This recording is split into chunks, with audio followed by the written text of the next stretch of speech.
Le Seigneur soit avec vous. Et avec votre esprit. Bonne nouvelle de Jésus-Christ selon saint Marc.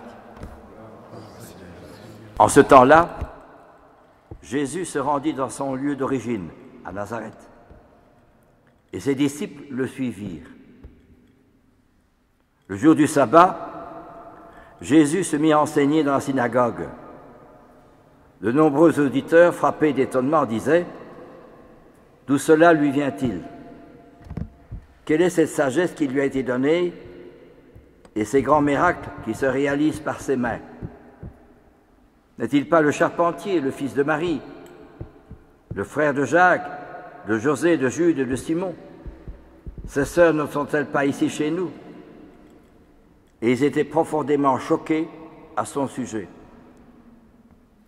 Alors Jésus leur disait, « Un prophète n'est méprisé que dans son pays, sa parenté et sa maison. » Et là, Jésus ne pouvait accomplir aucun miracle.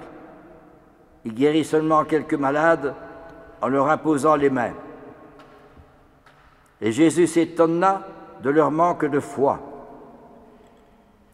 Alors, Jésus parcourait les villages d'alentour en enseignant. Acclamons la parole de Dieu. Louange à toi, Seigneur Jésus. Ainsi donc, Jésus se rend à Nazareth, la synagogue, là où il a vécu toute sa jeunesse et toute sa vie d'adulte jusqu'à 30 ans. Et là, Jésus va parler à la synagogue. Et tout le monde dit, quelle est cette sagesse qui lui a été donnée et les grands miracles qu'il opère? N'est-il pas le charpentier, le fils de Joseph, de Marie? Nous le connaissons bien. Ils étaient profondément choqués à son sujet. Eh bien, ça se passe encore aujourd'hui, que l'enseignement de l'Évangile n'est pas toujours accepté, parce qu'il va tout à fait à l'encontre de notre manière de penser et de la manière de penser de la société. La société pensera facilité, confort, matériel, tandis que Jésus parlera de prière, de sacrifice, de don de soi, de générosité. Ce sont deux mentalités qui sont presque opposées. Et cependant, cela existe encore aujourd'hui et au cours de l'histoire de l'Église. Quand on prend les saints ou les martyrs, ils n'ont pas été compris, ils ont été rejetés. Comme notre Seigneur, on l'a rejeté parce qu'il gêne. Et alors, justement, nous avons reçu un document de l'évêché. Et il faut bien le dire tout de même, qu'il y a 454 paroisses, mais il n'y a plus qu'un curé pour 8 paroisses, maintenant. Alors on a décidé qu'il faudrait que les paroisses, ou les églises plutôt, servent pour le culte, mais aussi pour la culture. Par exemple, ici à Saint-Folien, comme il n'y a plus grand monde, eh bien l'église sert d'abord pour une exposition, pour un peintre, et un petit coin sera réservé pour le culte, pour la messe. Il en va de même pour l'église du Saint-Sacré-Cœur à Cointe. Et alors on a dit aussi que les églises d'Ersage, c'est moi ça, eh bien elles serviraient pour accueillir les SDF pendant l'hiver, quand il va faire froid. Mais alors, se pose la question quand même, pourquoi cette désaffection des chrétiens de leurs églises? Pour quelle raison? Peut-être n'avons-nous pas suffisamment réfléchi, nous-mêmes, chrétiens, chacun et chacune d'entre nous, et moi le premier, quelle est la culture que l'on suit? Est-ce celle du monde ou celle de Jésus? Et c'est peut-être parce qu'il y a un phénomène d'osmose entre les deux. Il n'y a pas de différence. Oh oui, mais aujourd'hui on peut faire ceci, on n'est plus besoin de se confesser, on peut aller à la messe sans se confesser, etc. Voyez-vous? Et un laisser-aller général au point de vue de l'éthique et au point de vue de la foi. On ne sait plus ce que c'est que croire. La foi devient une idéologie. Toi tu penses ça, un autre pense ceci, un troisième pense ça, un quatrième pense ça. Chacun fait comme il veut. Comme disait très bien le pape Benoît XVI, c'est le relativisme. Chacun suit son point de vue. Il n'y a plus de vérité qui vient d'en haut. Et alors, qu'est-ce que c'est que croire? Bien, trois exigences, trois appels, trois pistes pour retrouver la foi. La foi, c'est d'abord quelqu'un, c'est la personne, à la parole de qui je donne mon adhésion. La foi, c'est quelqu'un, ce n'est pas mes idées, mes sentiments, mes façons de voir, mes organisations, mes activités. Non, la foi, c'est quelqu'un. Notre Seigneur Jésus-Christ. Et alors, à partir de là, il y a trois dimensions, trois appels. Premier, c'est que Jésus m'appelle. Il m'appelle par mon prénom. Il me dit, j'ai besoin de toi. Comme il a fait comme avec Matthieu, qui était assis en son bureau de collecteur d'impôts, de publicain. Jésus vient et lui dit, toi, suis-moi. Mais fais la même chose avec moi. Hein. Il m'appelle. Et j'ai pas envie de faire ceci, j'ai pas, ça ne me plaît pas, il y a ça qui ne me plaît pas. Non, j'ai pas envie. Ah non. Le Seigneur m'appelle. Et pas, même si ça ne me plaît pas, je n'ai pas envie, je suis appelé pour cette chose. Non. Justement, le Seigneur m'appelle. Il y a un impératif dans l'appel du Seigneur. Voyez-vous? Je n'ai jamais demandé, par exemple, de m'occuper de tous ces jeunes de la rue. Mais ils sont venus. Qu'est-ce qu'il faut faire? Alors il faut vivre l'Évangile. Tout ce que tu voudrais que les autres fassent pour toi, fais-le toi-même pour eux. Et d'autres choses. Si vous ne saluez que si vous n'aimez que vos frères, que faites-vous d'extraordinaire? Aimez les autres, aimez les étrangers, aimez celui-ci, aimez celui-là. L'appel. Deuxièmement, Jésus me configure, c'est-à-dire il me change. C'est-à-dire que mon orgueil, mon égoïsme, mes idées, mes raisonnements, mes sentiments, chut, basta, par la fenêtre, en morceaux. Pourquoi? Pour laisser place à notre Seigneur. Il faut que tout soit vide. Il faut déménager. Mon orgueil, mon égoïsme, ma façon de voir, mes sentiments, déménager.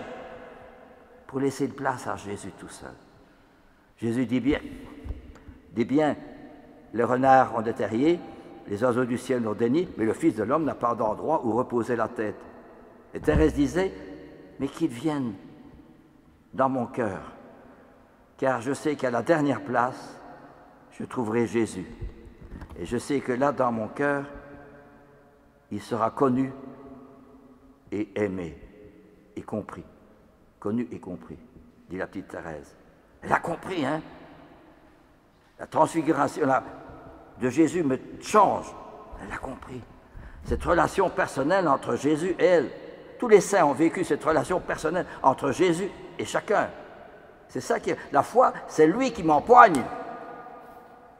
Tant que je ne sens pas être empoigné, que je suis bien dans mon confort, dans ma facilité, dans mes sentiments, dans ma façon de voir, dans mon confort, mais ce n'est pas Jésus-Christ, ça. Jésus-Christ, c'est quelqu'un qui m'empoigne. Je n'ai pas envie d'y aller, ça ne me plaît pas, je n'ai pas envie. Je t'appelle. Jésus me laisse libre. Mais si j'aime Jésus, alors je le suis. Eh bien, c'est ce que dit Jésus dans l'Évangile, peut-être pas aujourd'hui, mais il dit « Celui qui a ma parole et qui la garde, c'est celui-là qui m'aime. Et celui qui m'aime, je l'aimerai, et je me ferai connaître à lui. Et mon Père et moi, nous viendrons à lui, et nous ferons chez lui notre demeure. » Une parole magnifique, hein, que Saint Jean écrit dans son Évangile. Et ça veut dire que le Seigneur m'appelle pour être transfiguré, transformé, pénétré, illuminé de sa présence, de sa lumière, de sa sainteté. C'est plus moi qui vis, dit saint Paul, c'est le Christ qui vit en moi. Saint Paul a été vraiment un apôtre. Il était parti pour arrêter tous les gens à Damas avec des lettres pour emprisonner les chrétiens, pour les mettre en prison, hommes, femmes, enfants. Et sur son cheval, il est avec deux autres, je crois. À un moment donné, une lumière aveuglante, il tombe de son cheval par terre. Paf! Et il dit, mais qu'est-ce qui se passe? Une lumière aveuglante. Il entend une voix qui lui dit, Saul, Saul, pourquoi me persécutes-tu? C'est la même chose dans la foi. Hein? Jésus m'appelle, hein? Ça ne me plaît pas, je t'appelle. Mais justement, c'est parce qu'il y a de l'amour, alors je suis Jésus. Jésus, c'est quelqu'un qui me dérange. Pardonnez-moi l'expression, mais c'est un emmerdeur. Parce qu'il m'empoigne, il me dit, quitte tout, ton orgueil, ton égoïsme, ta façon de voir, tes idées, tes raisonnements, quitte tout ça. Il m'appelle. Dans une aventure qui n'est pas la mienne, qui est l'aventure de son amour. C'est ça qu'on a oublié tellement, ça, aujourd'hui. Parfois, je suis révolté quand j'entends qu'on a changé ceci, on fait des réunions, des discussions, des rapports, des papiers. Tout ça, c'est très beau.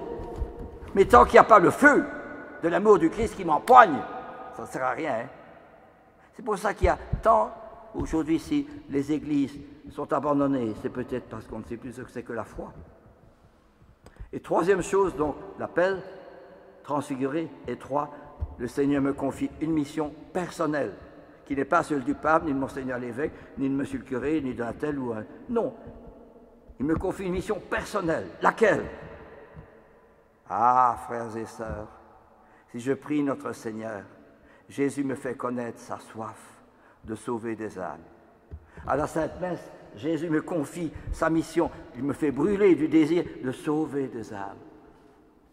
Ce qui est formidable, regardez, Charles de Foucault disait, vous me demandez si je suis prêt à aller ailleurs qu'à Béni-Abbès pour l'extension du Saint-Évangile, je suis prêt à aller au bout du monde et à vivre jusqu'à la fin des temps. Vous comprenez le feu qui les anime. Mais vous me direz, je ne suis pas un saint. Mais c'est Jésus qui donne ce feu-là, ce n'est pas moi. Hein. Ou Thérèse dira, je voudrais être missionnaire, non seulement pendant quelques années, mais depuis le début de la création jusqu'à la fin des temps. Je voudrais porter ta croix glorieuse dans les 5 parties du monde. Et je voudrais aussi, jusque dans les îles plus reculées, proclamer ton évangile. Mais tous les deux disent la même chose, ils ne se connaissent pas, mais ils disent la même chose. Pourquoi? Parce qu'ils sont tous les deux enflammés de l'amour du Christ. Voilà ce qui nous manque. Et si aujourd'hui il y a des églises qu'on ferme, des églises qui vont servir pour autre chose que le culte, à qui la faute? Mais à chacun peut-être, mais à moi en tout cas, hein, qui n'est pas cru assez à la présence de Jésus, à son amour. Jésus appelle toujours aujourd'hui, hein, il a soif d'amour, il a soif de toi. Il dit, qu'est-ce que tu fais pour construire mon église? Alors justement, c'est cela qui m'est demandé. Et moi, qu'est-ce que je fais pour construire l'église? Voilà ce qui m'est demandé aujourd'hui à travers cet évangile. Et c'est bien ce que dit la première lecture. Il appelle le prophète et il dit, je t'envoie vers les fils d'Israël, une nation rebelle qui s'est révoltée contre moi. Ils se sont soulevés contre moi. Les fils ont le visage dur et le cœur obstiné. Qu'ils écoutent, ils n'écoutent pas, c'est une engeance de rebelles. Et ils sauront qu'il y a un prophète au milieu d'eux. Le Seigneur m'appelle à être prophète. Hein. Ça ne me plaît pas d'aller dire ceci, même maintenant que je prie. Ça ne me plaît pas toujours. Mais justement, c'est la volonté du bon Dieu de dire ce qu'il me demande de dire. Et alors, deuxièmement, il y a la seconde lecture, que la puissance du Christ fasse en moi sa demeure. J'accepte de grand cœur pour le Christ les faiblesses, les insultes, les contraintes, les persécutions, les situations angoissantes. Tout apôtre du Christ connaît cette vie qui est une aventure, et à travers des difficultés, des obstacles, des critiques, des oppositions, des vols. Et bien justement, il est là. Et je peux vous dire en toute sincérité,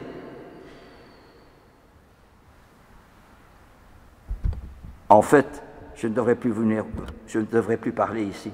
Je devrais déjà être mort. J'ai eu des choses magnifiques qui sont passées où le Seigneur m'a vraiment protégé. Une chose extraordinaire. Mais c'est beau cela. Quand on donne sa vie au bon Dieu, on est tout à fait changé. Et ce n'est plus moi qui vis, c'est le Christ qui vit en moi. Il y a une folie de l'amour du Christ. Amen, alléluia.